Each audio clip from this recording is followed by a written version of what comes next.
Welcome to voices of values. Basic electronics chapter 1 में हमने जाना ब्रेडबोर्ड, जंपर केबल, एलईडी और रजिस्टर के यूज के बारे में और हमने इनका यूज करके एक सिंपल सर्किट भी बनाई थी। बेसिक इलेक्ट्रॉनिक्स चैप्टर 2 में हम जानेंगे सीरीज एंड पैरेलल सर्किट के बारे में, वो कहां और क्यों यूज होती है और उनके एडवांटेजेस और डिसएडवांटेजेस क्या हैं। सीरीज सर्किट में एक कंपोनेंट के नेगेटिव एंड से नेक्स्ट कंपोनेंट के पॉजिटिव एंड को जोड़ा जाता है। यह सर्किट कुछ इस तरह से बनती है। पावर लाइन से सप्लाई को फर्स्ट कंपोनेंट के एनोड से जोड़ा जाता है। फर्स्ट कंपोनेंट के नेगेटिव लाइन या कैथोड से नेक्स्ट कंपोनेंट के पॉजिटिव लाइन या एनोड को जोड़ा जाता है और इसी तरह सारे कंपोनेंट्स को जोड़ा जाता है। लास्ट कंपोनेंट के नेगेटिव साइड को ग्राउंड कर दिया जाता है, मतलब नेगेटिव साइड से जोड़ा जाता है और सर्किट कंप्लीट की जाती है। अगर हम इस सर्किट को कंप्लीट करें तो ये ऐसे चलेगी। इसके एडवांटेजेस ये हैं कि इसकी डिजाइन और इसका एनालिसिस सिंपल है, इसका कंस्ट्रक्शन सिंपल है। क्योंकि इसमें कम वायरिंग यूज होती है इसलिए ये कॉस्ट इफेक्टिव भी है। वोल्टेज डिवाइडर और ओवर करंट प्रोटेक्शन में इसी का यूज होता है। फॉर एग्जांपल, फ्यूज को वायरिंग से सीरीज में ही जोड़ा जाता है जिसके कारण सर्किट को ओवर करंट से बचाया जा सके। डोमेस्टिक वायरिंग में जब एक स्विच से मल्टीपल लाइट्स चलानी हो तो उन लाइट्स को सीरीज में जोड़ा जाता है। इसका सबसे बड़ा डिसएडवांटेज ये है कि इस सर्किट का कोई भी कंपोनेंट फेल हो गया तो सर्किट ब्रेक होने के कारण दूसरे कंपोनेंट्स भी नहीं चलते। लेट्स सी, अगर मैं किसी भी एक कंपोनेंट को सर्किट से अलग कर दूं तो दूसरे दो कंपोनेंट्स भी नहीं चलेंगे।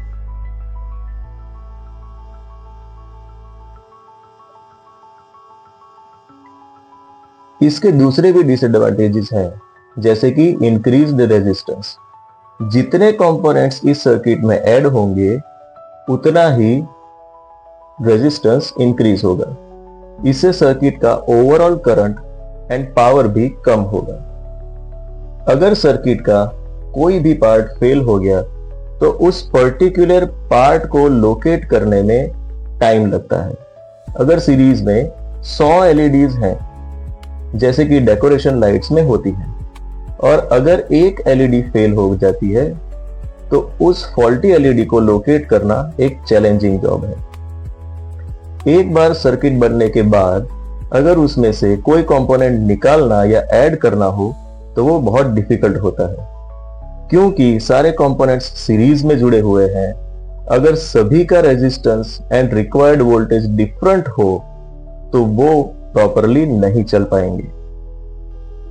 ये है पैरेलल सर्किट। इसमें हर कंपोनेंट को पॉजिटिव एंड नेगेटिव लाइन से अलग से जोड़ा गया है। ये इस तरीके से बनाई जाती है। कंपोनेंट्स के एनोड्स को एक साइड पे रखा गया है और कैथोड्स को दूसरी साइड पे रखा गया है और उन दोनों को अलग अलग पावर लाइन से जोड़ा गया है। अगर हम इसे सप्लाई देकर सर्किट कंप्लीट करें तो ये ऐसे चलेगी। इसके एडवांटेजेस ये हैं कि एक कंपोनेंट के फेल हो जाने पर भी बाकी के कंपोनेंट्स चालू रहते हैं। फॉर एग्जांपल, कि किसी भी एक एलईडी के सप्लाई को बंद कर दिया जाए तो दूसरी एलईडीज चालू रहेंगी, जैसे कि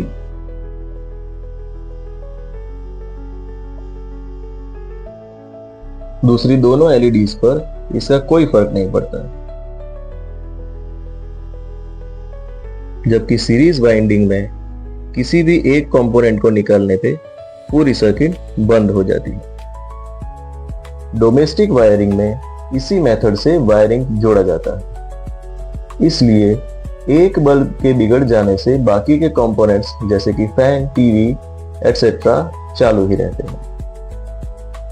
दूसरा इसका बेनिफिट ये है कि सभी कंपोनेंट्स को full current and voltage available होगा, इसलिए वो प्रॉपरली काम करेंगे। Third one is as compare to series circuit, parallel circuit में ज्यादा कंपोनेंट्स जोड़े जा सकते हैं। सर्किट में कंपोनेंट्स को ऐड या रिमूव करने पर बाकी के कंपोनेंट्स का वर्किंग डिस्टर्ब नहीं होता है। अब बात करेंगे इसके डिसएडवांटेजेस के बारे में।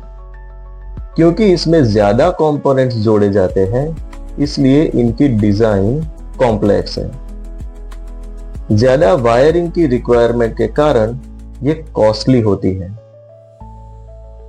पैरेलल सर्किट का एनालिसिस भी कॉम्प्लेक्स होता है।